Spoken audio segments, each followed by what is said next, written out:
मुझे ऐसे कहाँ लगाना है। 2000 रुपए का और लॉस हो जाता है। 6 महीने 1 साल तक तो ट्रेडिंग में अगर आपका लॉस हो रहा है तो आप ट्रेडिंग में भाई ये 4 गलती ही ट्रेडिंग में कर रहे हो, क्योंकि जब आपका लॉस हो रहा है तो इन्हीं 4 गलती के अंदर आपका लॉस होता है। तो आज आपको समझ में आ जाएगी कि आप कौन सी 4 गलती कर रहे हो जिससे आपका लॉस हो रहा है। तो चलो चलते हैं वीडियो पर और वीडियो करते हैं अपन स्टार्ट।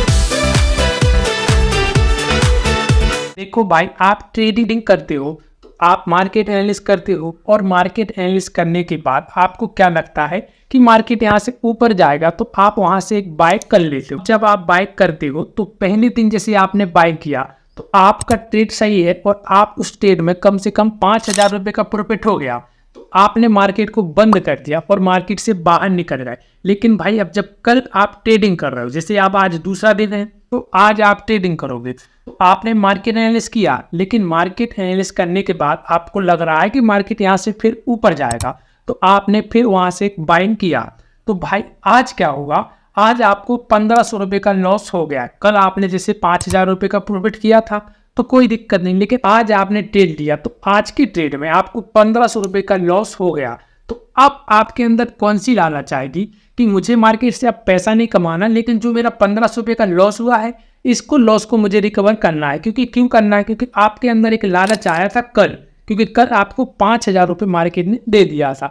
तो फिर भाई आप उसके बाद जल्दबाजी में दूसरा ट्रेड लोगे, और जब आप दूसरा ट्रेड लोगे तो दूसरी ट्रेड में आप कम से कम 2000 रुपये तक का तो लॉस ले सकते हो, क्योंकि पहले ट्रेड में आपने 1500 रुपये का लॉस ले लिया और दूसरी ट्रेड में अब आपका सिर्फ यही लक्ष्य रहेगा कि मुझे यहाँ से प्रॉफिट बनाना है, क्योंकि जो आपका लॉस हो गया उस लॉस को नहीं माना आपने। आप बिगर मार्केट एनालिस करें, आप जल्दबाजी में मार्केट में घुस गए, तो अब आपके साथ क्या होता है कि भाई जैसे कि आपका पहले 1500 रुपये का लॉस था, अब वो बढ़ के हो जाता है 2000 रुपये का और लॉस हो जाता है। तो भाई अब आपका 2 ट्रेड में 3500 रुपये का लॉस हो गया, लेकिन भाई अभी भी आप मार्केट से बाहर नहीं निकले। अब तो आपके अंदर मार्केट से आप लड़ने वाली ताकत आ गई। तो अब क्या बोल रहे हैं आप कि नहीं भाई, मुझे मार्केट से पैसा चाहिए और मुझे जो 3500 रुपये का लॉस हुआ है इसको तो मुझे रिकवर करना है। तो अब आप भाई मार्केट में इतनी ओवर ट्रेडिंग करते हो कि जो आपने कल 5000 रुपये का प्रॉफिट किया था उसको आप पूरे लॉस में बदल देते हो, और इतना लॉस करते हो कि जो 5000 रुपये का प्रॉफिट था वो लॉस में होता है और खुद का जो 5000 रुपये और लॉस में। अरे 3 बजे तक तो भाई आपने इतनी ओवर ट्रेडिंग कर दी कि आपका बहुत लॉस हो गया।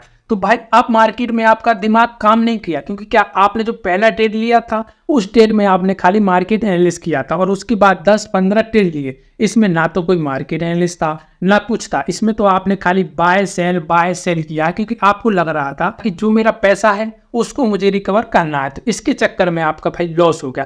तो आपको ये पहली गलती नहीं करनी मार्केट में। जैसे भाई आपका लॉस हुआ तो आप उस लॉस को मानो ना, मानने के बाद मार्केट से चुप से निकल जाना है और उसमें आपको एक डायरी पेन पे लिख दे कि मेरा मार्केट किस साइड से चल रहा था और मेरा एनालिसिस कैसे था और मुझे लॉस क्यों हो गया। ये सब कुछ लिखने के बाद आपको ट्रेडिंग उस दिन छोड़ देनी है कि आपने जो ट्रेड लिया था उस 1500 रुपये के लॉस को भूल जाओ और मार्केट में नए तरीके से स्टार्ट करो, फिर नए तरीके से मार्केट एनालिसिस करो और नए तरीके से ट्रेडिंग करो। तो भाई आपको ये पहली गलती नहीं करनी है ट्रेडिंग में कि आपका जब लॉस हुआ तो आप मार्केट से लड़ रहे हो और ओवर ट्रेडिंग कर रहे हो। तो भाई आपको 0.01% ओवर ट्रेडिंग नहीं करनी है, क्योंकि लॉस इसी कारण से होता है। तो आपको ये पहली गलती नहीं करनी है। दूसरी गलती क्या है भाई कि जैसे आप जो चार्ट एनालिसिस करते हो, आप चार्ट एनालिसिस अलग अलग तरीके से कर सकते हो। जैसे क्या होता है, कोई चार्ट एनालिसिस कैंडल पे करता है, कोई ब्रेकआउट पे करता है, कोई क्या करता है कि जो इंडिकेटर होते हैं उसके द्वारा करता है, कोई क्या करता है जो प्राइस का मूवमेंट होता है उसके द्वारा करता है। तो भाई आप जिस तरीके से भी ट्रेडिंग करो ये आपके ऊपर डिपेंड करता है। लेकिन भाई जैसे आपने ट्रेड किया और आपको लगता है जैसे कि आपने 6 महीने 1 साल तक तो ट्रेडिंग कर ली होगी,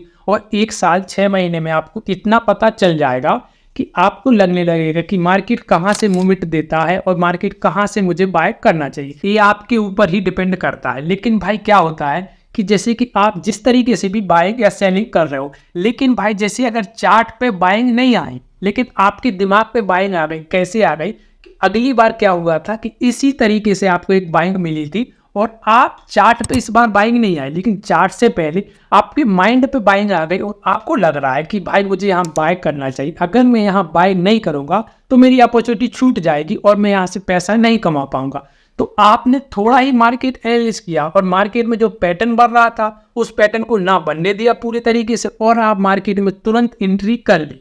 तो भाई जब आप तुरंत एंट्री कर, अभी चार्ट पे कोई बाइंग नहीं दिया मार्केट ने, अभी मार्केट चार्ट पे आने से पहले ही मार्केट में बाय कर लिया, तो भाई आप चार्ट पे पैटर्न नहीं बना लेकिन आपके दिमाग पे पैटर्न बन गया। तो आप चार्ट के पैटर्न से पहले मार्केट में एंट्री कर रहे हो, तो जैसे भाई आप चार्ट से पहले मार्केट में जा रहे हो, तो चार्ट से पहले मार्केट में जाने से यही सब में बड़ी प्रॉब्लम होती है कि वहां से अगर मार्केट नहीं मूवमेंट किया, क्यों नहीं किया, क्योंकि मार्केट जब पूरा एक पैटर्न बना देता है, जब बड़े ट्रेडर मार्केट में आते हैं तो मार्केट वहां से फिर एक बाउंस बैक देता है और वहां से मार्केट एक अच्छे से बाय साइड जाता है। आप भाई मार्केट में चार्ट के पहले जा रहे हैं, जब मार्केट ने कैंडल पे कोई पैटर्न नहीं दिया और जब कोई चार्ट बनाया ही नहीं और आपने वहां बाइंग कर लिया, किस कारण से कि आपको लगता है आपके अंदर से कि मार्केट यहाँ से ऊपर जाएगा, तो आप मार्केट में पहले बाइंग के लिए जा रहे हैं। तो इसीलिए भाई आपका थोड़ा मार्केट अगर विरुद्ध जाएगा तो थोड़ी देर में ही आपका लॉस हो जाएगा। तो भाई आपको ध्यान देना है कि आपको एक दूसरी गलती नहीं करनी कि पहले चार्ट पे बनने दो मार्केट को और उसके बाद आप मार्केट में बाइंग करो। तो भाई आपको पता चलेगा कि मुझे ऐसे कहाँ लगाना है और मार्केट एक रेजिस्टेंस के बाद ऊपर जाता है। लेकिन भाई आप चार्ट से पहले मार्केट में जाओगे तो आपका लॉस होगा। तो भाई आपको भूल के भी ये दूसरी गलती बिल्कुल नहीं करनी ट्रेडिंग में। अब चलते हैं तीसरी गलती पे कि कौन सी ऐसी गलती है जिसे आप ना करेंगे तो आप ट्रेडिंग से पैसा कमा सकते हैं। देखो भाई तीसरी गलती क्या हो रही है कि आपको पता नहीं है कि आपको कितनी मिनट की कैंडल पे ट्रेडिंग करनी चाहिए। क्योंकि क्या होता है, कभी आप 5 मिनट की कैंडल पे ट्रेडिंग करने लगते हो, कभी कोई बोलता है तो आप 15 मिनट की कैंडल पे ट्रेडिंग करने लगते हो, कभी आप 1 मिनट की कैंडल पे ट्रेडिंग करने लगते हो, कभी कभी तो क्या होता है कि आप आधा घंटे वाली कैंडल होती है जो उस पर भी ट्रेडिंग करने लगते हो, क्योंकि आपके पास कोई ऐसी ट्रिक ही नहीं है कि आपको पता चल जाए कि मुझे कौन सी कैंडल पे ट्रेडिंग करनी चाहिए। क्योंकि क्या होता है, आप जैसे हर बार अलग कैंडल पे ट्रेडिंग करोगे तो ना तो आपको पता चल पाएगा कि मार्केट कितने मिनट की कैंडल पे कैसे काम करता है और कैसे मार्केट वहां से ऊपर या नीचे जाता है। तो आपको ये तीसरी गलती नहीं करनी। आपको क्या करना है कि आपको 5 मिनट की कैंडल, इस बात का आप ध्यान रख लो कि आप 5 मिनट की कैंडल पे ही ट्रेडिंग करोगे, चाहे मार्केट कितना ही वॉलेटाइल रहे, चाहे मार्केट कितना ही साइडवेज चले, आपको ट्रेडिंग खाली 5 मिनट की कैंडल पे करनी है।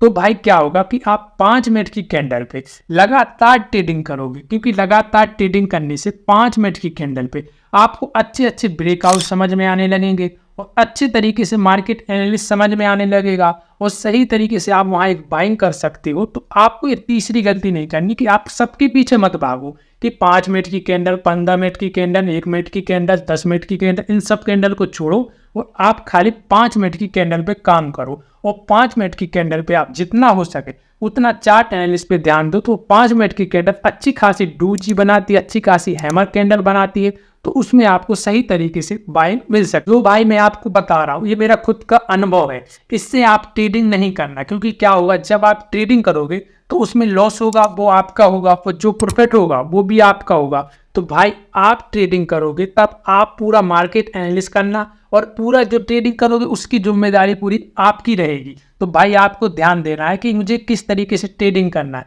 क्योंकि क्या हो रहा है कि ज्ञान तो कहीं से भी ले लो, तुम, ज्ञान की प्रॉब्लम नहीं है, लेकिन जब आप ट्रेडिंग करोगे तो उसमें जो पैसा लगेगा आपकी खुद की मेहनत का पैसा लगेगा। तो वो आपको सही तरीके से मार्केट में ट्रेड करना है और आपकी ही नॉलेज से ट्रेड करना है, क्योंकि जो लॉस होगा वो आपका ही होगा भाई।